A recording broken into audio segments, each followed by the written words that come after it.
서울의 한복판, 회색빛 하늘 아래로 차가운 바람이 불었다.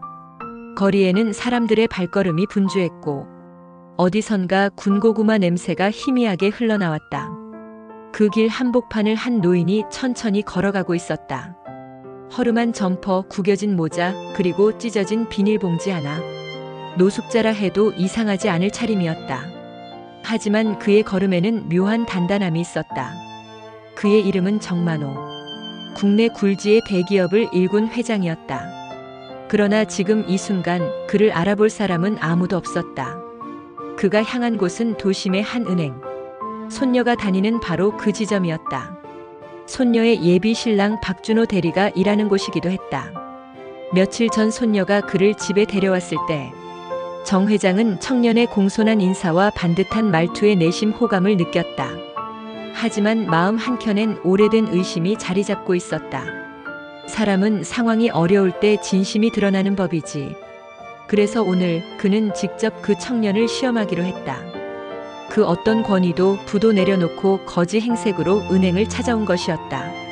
정 회장은 은행 문 앞에 섰다.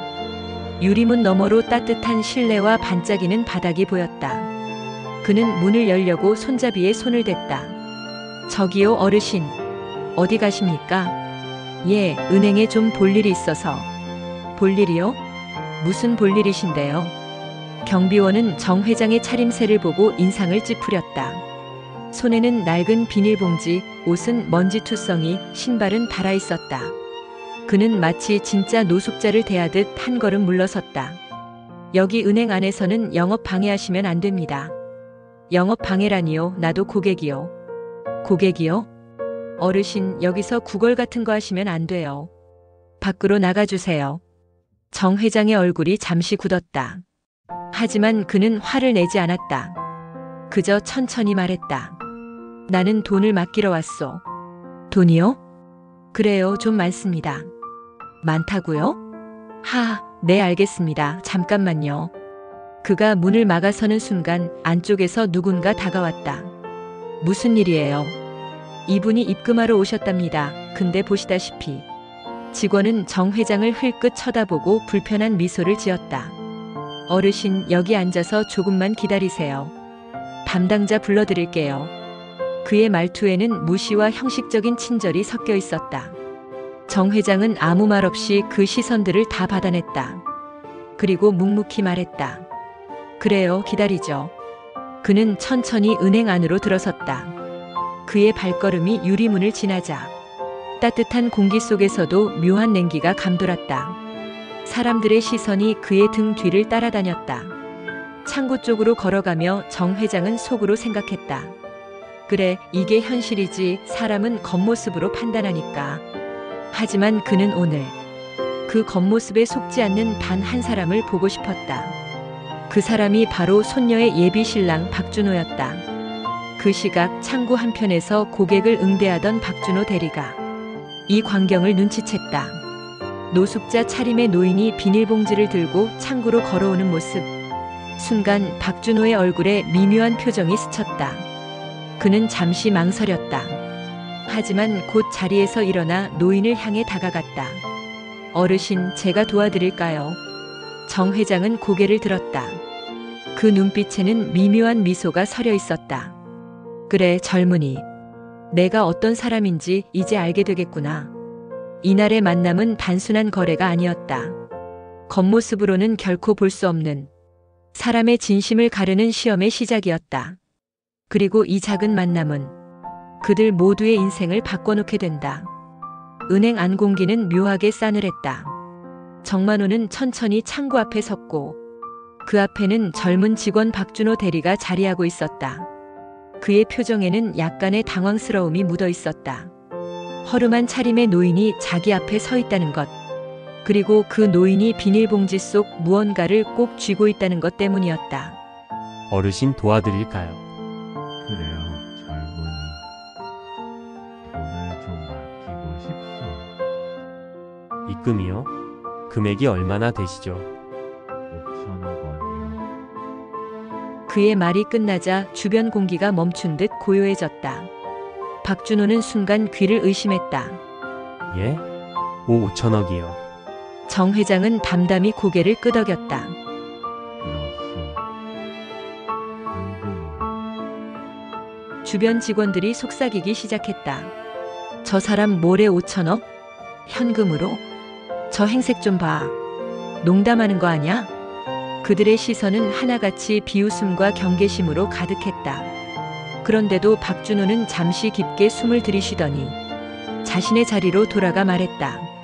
손님, 그럼 우선 신분증을 확인해야 합니다. 여기 있어. 노인이 내민 주민등록증에는 또렷한 글자가 새겨져 있었다. 정만호. 박준호의 눈동자가 살짝 흔들렸다. 그 이름은 어딘가에서 들어본 듯 했다. 정만호 설마 그 정만호 회장님? 하지만 눈앞의 인물은 그 이름과 전혀 어울리지 않았다. 박준호는 망설였다. 혹시 이분이 치매거나 농담을 하시는 걸까? 하지만 동시에 마음 한구석이 말했다. 설령 그렇더라도 나는 고객을 대하는 사람이다. 좋습니다, 어르신. 우선 제가 봉투 내용을 확인해도 될까요? 그래요. 박준호는 천천히 봉투를 열었다. 순간 눈앞에 펼쳐진 광경에 숨을 삼켰다. 두꺼운 5만 원권 뭉치가 빼곡히 들어있었다. 진짜 돈이었다. 이게 전부 현금입니까? 그래요. 조금 더 있는데 우선 이걸 먼저 맡기려고. 박준호는 당황했지만 이내 침착하게 주변을 살폈다. 그는 옆 동료에게 말했다. 지점장님 좀 불러주세요. 이건 직접 확인해야 합니다. 잠시 후 지점장이 나타났다. 그는 노인을 보는 순간 눈썹을 찌푸렸다. 손님, 여기는 현금 입금 한도도 있고 절차도 있습니다. 금액이 큰데 그건 알고 있어. 필요한 서류가 있으면 써주시오. 지점장은 노인의 태도에 당황했다.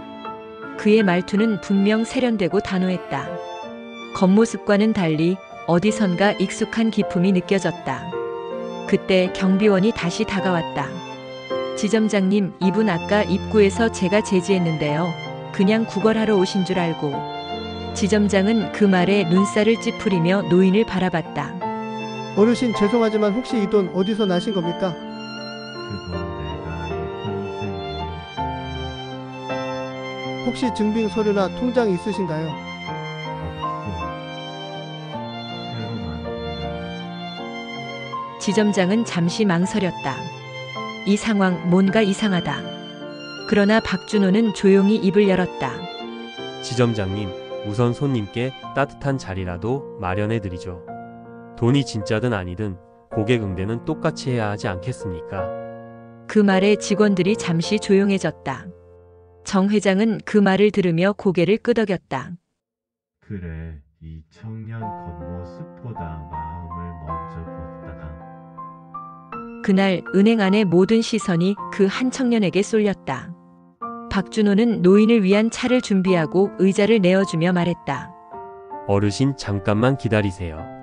절차 도와드리겠습니다. 정 회장은 그의 손길을 보며 미소를 지었다. 그 미소에는 묵직한 따뜻함과 흐뭇함이 스며 있었다. 그 누구도 몰랐다. 지금 이 순간이 한 사람의 인생을 뒤바꿀 운명의 시험이 될 거라는 것을. 정만호의 눈빛은 여전히 고요했지만 그 안에는 이미 답이 담겨 있었다. 그날 오후 은행 영업이 끝나갈 무렵 창구 앞에서 일어났던 그 믿기 어려운 일은 직원들 사이에 작은 소문처럼 퍼지고 있었다. 야, 진짜 5천억이었대? 설마 노숙자 차림에 그런 돈이 있을 리가. 근데 준호 대리가 끝까지 응대했잖아. 그 사람도 참. 웃음 섞인 대화들이 오가던 그때 지점장실 전화벨이 울렸다. 그날의 평범했던 일상이 단 한 통의 전화로 송두리째 흔들리기 시작했다. 여보세요, 여기 우은행 중앙지점입니다. 아, 거기 정만호 회장님 계시지요? 네? 지금 뭐라고 하셨습니까? 정만호 회장님이요. 저희 그룹 본사인데요. 오늘 오전 그분이 직접 현금 예치를 하셨다고 들었습니다. 순간 지점장의 얼굴이 하얗게 질렸다. 직원들도 수군거렸다. 회장님? 그분이요? 그 노숙자 차림의 어르신이? 모두의 눈이 동시에 한 사람에게 향했다. 박준호. 박대리, 아까 그 손님 신분 확인 제대로 했나? 예, 신분증 이름이 정만호였습니다. 그게 진짜 회장님 성함이야. 박준호는 순간 말문이 막혔다. 그럼 정말로 그분이. 그래, 대기업 한성그룹의 창립자이자 명예회장님이지. 순간 모든 직원들의 표정이 바뀌었다. 누군가는 입을 틀어막았고 누군가는 머리를 싸쥐었다. 아까 그가 받았던 무시와 냉대, 그 모든 장면이 부메랑처럼 돌아왔다. 잠시 후 본사에서 다시 연락이 왔다. 회장님께서 직접 말씀하셨습니다. 박준호 대리라는 분을 꼭 모시라고 하셨습니다. 박준호의 심장은 쿵 하고 내려앉았다. 그는 잠시 깊게 숨을 내쉬며 중얼거렸다. 시험이었나? 그날 저녁 그는 회사 차량에 실려 정만호 회장의 자택으로 향했다. 도심을 벗어나 한적한 언덕 위에 자리 잡은 대저택, 넓은 정원과 오래된 나무들, 그리고 고요하게 빛나는 불빛 하나. 그곳에 회장이 기다리고 있었다. 왔는가 젊은이. 회장님, 그날 저는 정말 몰랐습니다. 알고 있었다면 과연 그날처럼 했을까? 나는 자네가 진심으로 사람을 대할 줄 아는지 그걸 보고 싶었네. 세상은 겉모습으로만 판단하지. 하지만 진짜 가치는 마음에서 나오는 법이지. 나는 평생 돈으로 사람을 움직였지. 하지만 말년이 되니 돈보다 더 큰 게 있더군. 무엇입니까, 회장님? 진심이야. 어려울 때도 사람을 따뜻하게 보는 중. 그게 자네에게 있더군. 저는 그저 제 일에 최선을 다했을 뿐입니다. 그래서 내가 자네를 눈여겨본 걸세. 이건 내 유언장 초안일세. 그 안에 내 재산의 일부를 사회에 환원할 계획이 적혀 있지. 그리고 그 일을 맡아줄 사람이 필요했네. 나는 자네를 믿고 싶네. 저 같은 사람이 감히. 겉으로 보이는 직책이나 돈이 중요한 게 아니야. 진심으로 일할 줄 아는 사람. 그게 바로 내가 평생 찾아온 사람이네. 자네가 내 손녀와 함께 걸어갈 사람이 맞는지 오늘 그 확신이 들었네. 감사합니다. 회장님, 저도 진심으로 살겠습니다. 젊은이, 돈은 사라져도 마음은 남는 법이야. 그걸 잊지 말게. 두 사람의 손이 맞닿는 순간 마치 세대와 세대가 연결되는 듯한 묵직한 울림이 방 안을 채웠다. 그날 밤 정 회장은 서재에서 혼자 앉아 조용히 회상에 잠겼다. 그래, 이제야 마음이 놓이누나. 그의 눈에는 처음 박준호를 보던 순간의 따뜻한 기억이 번져 있었다. 그리고 책상 위 손녀와 함께 찍은 오래된 가족 사진이 은은한 조명 아래에서 빛나고 있었다. 그의 시험은 끝났지만 진짜 인생의 이야기는 이제 막 시작되고 있었다. 하루가 저물 무렵 정만호 회장은 서재 창가에 앉아 있었다.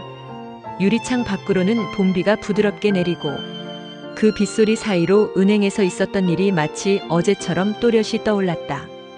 그 청년 참 대단한 사람이었어. 그는 혼잣말을 했다.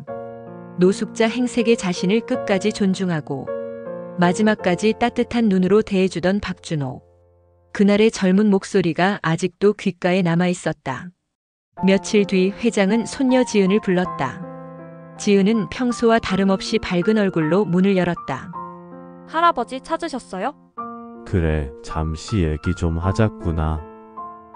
그 박준호라는 청년 말이다. 아준호 오빠요? 왜요? 그 청년 참 괜찮더구나. 할아버지 혹시 만나보셨어요? 그렇다. 직접 내 눈으로 확인했지. 지은은 놀라서 자리에서 일어났다. 설마 그날 은행에 오신 분이 할아버지였어요? 그래, 노숙자 차림으로 갔지. 내가 놀랄만하지. 그럼 준호 오빠가 그때 응대한 손님이 맞다. 그 청년은 끝까지 내게 예의를 지켰고 사람의 겉모습이 아니라 마음을 봤다. 지은아, 나는 평생 돈으로 사람을 평가해 왔지. 하지만 오늘 그 생각이 완전히 바뀌었다. 할아버지 사실 준호 오빠가 많이 망설였어요. 저 같은 집안 사람 만나면 부담된다고요. 그래서 전 할아버지가 오해하실까봐 겁이 났어요. 그 청년의 두려움이 이해되더구나. 그건 계산이 아니라 진심이더라. 지은아, 이제는 나도 내 선택을 믿는다. 사람의 진심은 돈보다 강하고 명예보다 깊은 법이야. 할아버지 준호 오빠한테 말씀드려도 될까요? 할아버지가 직접 만나보셨다고. 그래. 그리고 그 청년에게 전해라. 뭐라고요? 그날 은행에서 나를 사람답게 대해줘서 고맙다고. 그 한마디면 충분하다고. 며칠 뒤 박준호는 회장의 초대를 받았다. 단정한 정장 차림으로 대문 앞에 선 그의 손엔 작은 꽃다발이 들려 있었다. 정 회장은 그를 따뜻하게 맞이했다. 왔는가, 준호군. 회장님, 그날의 일이 이런 식으로 다시 이어질 줄은 몰랐습니다. 세상 일은 다 인연이지. 그날 자네의 행동 하나가 내 인생의 마지막 장을 바꿔버렸네. 사람의 진심은 돈보다 귀하다네. 그걸 내게 다시 일깨워줘서 고마지네. 사실 그날 난 자네가 손녀의 예비 신랑이라는 걸 알고 있었다네. 하지만 직접 확인하고 싶었지. 그 청년이 진심으로 사람을 볼 줄 아는 사람인지 말이야. 그럼 그날이 시험이셨군요. 그래. 미안하네. 하지만 덕분에 내 마음은 편해졌어. 지은아, 이제 내 결혼을 허락하마. 할아버지 정말요? 그래. 그리고 그 청년에게 전해라. 내가 가진 재산보다 그대의 마음이 더 크다. 그날 밤 세 사람은 함께 식탁에 앉았다. 간단한 식사였지만 그 자리엔 오랜 시간 닫혀있던 마음이 열렸다. 지은아, 준호군. 이 잔은 축하의 의미가 아니라 약속을 위한 잔이야. 자네들이 어떤 상황에서도 사람을 잃지 않길 바란다. 돈은 흘러가지만 진심은 남는 법이지. 박준호와 지은은 서로를 바라보며 고개를 끄덕였다. 식사 후 지은이 자리를 비우자 정 회장은 조용히 준호에게 말했다. 내 나이 이제 84이네. 많은 걸 가져봤지만 결국 마음 하나가 전부더군. 회장님, 전 할아버님이 주신 믿음을 헛되이 하지 않겠습니다. 그래. 그리고 언젠가 그 마음을 다른 사람에게도 전해주게. 창밖에서는 빗줄기가 멎고 별빛이 조용히 떨어지고 있었다. 정 회장은 그 빛을 바라보며 중얼거렸다. 이제야 내 마음이 놓이는구나. 그날 밤 정 회장은 처음으로 깊은 잠에 들었다. 그의 얼굴엔 미소가 번져 있었다. 봄비가 그친 뒤 찾아온 이른 아침. 정만호 회장은 서재 창가에 앉아 있었다. 햇살이 커튼 사이로 스며들고 그 빛이 흰 머리칼 사이를 은빛으로 물들였다. 그의 손에는 오래된 만년필이 들려 있었다. 이 펜으로 그는 수십 년간 계약서에 서명했고 수천 명의 인생을 바꿔놓았다. 하지만 오늘은 그 펜으로 단 한 장의 편지를 쓰려 했다. 그는 편지의 첫 줄에 이렇게 적었다.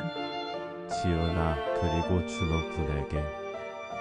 글씨는 조금 흔들렸지만 마음만은 단단했다.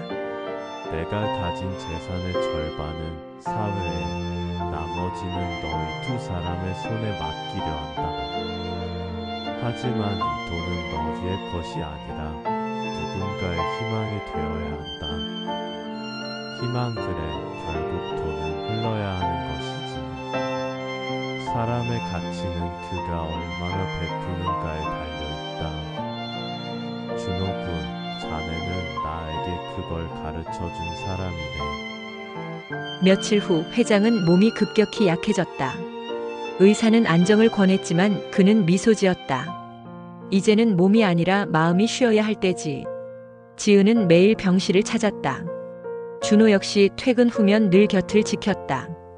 그들은 회장의 손을 잡으며 조용히 이야기를 나눴다. 할아버지 약속 기억하시죠? 사람을 잃지 않는 삶을 살겠다는 거요. 그래, 그게 나의 마지막 소원이다. 어느 저녁 해가 붉게 물든 창가로 기울 무렵 정 회장은 천천히 눈을 감았다. 지은아, 준호군. 내가 평생 쌓아 올린 건 건물이 아니야. 사람의 마음이었단다. 할아버지 저희 꼭 지켜나갈게요. 정 회장은 희미하게 웃었다. 준호군, 자네가 내게 가르쳐 준 게 있지. 저 말입니까? 진심은 가난하지 않다는 것. 이제 내 자리는 너희에게 맡긴다. 며칠 뒤 정 회장은 조용히 눈을 감았다. 그의 마지막 미소는 평온했다. 병실 창가에는 봄 햇살이 비치고 그 곁엔 편지 한 통이 놓여 있었다. 사람은 결국 마음으로 남는다. 그 짧은 문장은 그가 남긴 모든 철학의 요약이었다. 며칠 뒤 열린 추모식에는 수많은 직원들과 시민들이 찾아왔다. 그는 생전에 이미 재단을 설립해 소외된 청년들에게 장학금을 주었고 그 첫 번째 장학생이 바로 박준호였다. 회장님, 제가 받은 건 돈이 아니라 믿음이었습니다. 할아버지는 늘 그러셨어요. 가난한 마음이 가장 부유한 법이다라고요. 시간이 흘러 어느 봄날 두 사람은 재단의 이름을 바꿨다. 정만호 기념 인재 나눔 재단. 그들은 매년 장학생을 초대해 회장의 철학을 나누는 시간을 가졌다. 그분이 내게 물으셨습니다. 돈이란 무엇이라 생각하나? 그때 전 대답하지 못했습니다. 이제야 알 것 같습니다. 돈은 마음을 전달하는 언어였습니다. 청중석엔 어린 학생들이 앉아 있었다. 그들의 눈빛 속에 회장의 따뜻한 영혼이 비쳤다. 행사가 끝나고 준호와 지은은 회장의 생가가 있던 시골 마을을 찾았다. 바람이 부드럽게 불었고 회장이 심어놓았던 느티나무가 여전히 서 있었다. 할아버지 약속 지켰어요. 우리가 서로를 잃지 않고 진심으로 살아가고 있어요. 그분은 여전히 여기 계신 것 같아요. 그래, 그게 내 마지막 선물이란다. 햇살이 따뜻하게 두 사람을 감싸며 한 시대의 이야기가 고요히 끝나갔다.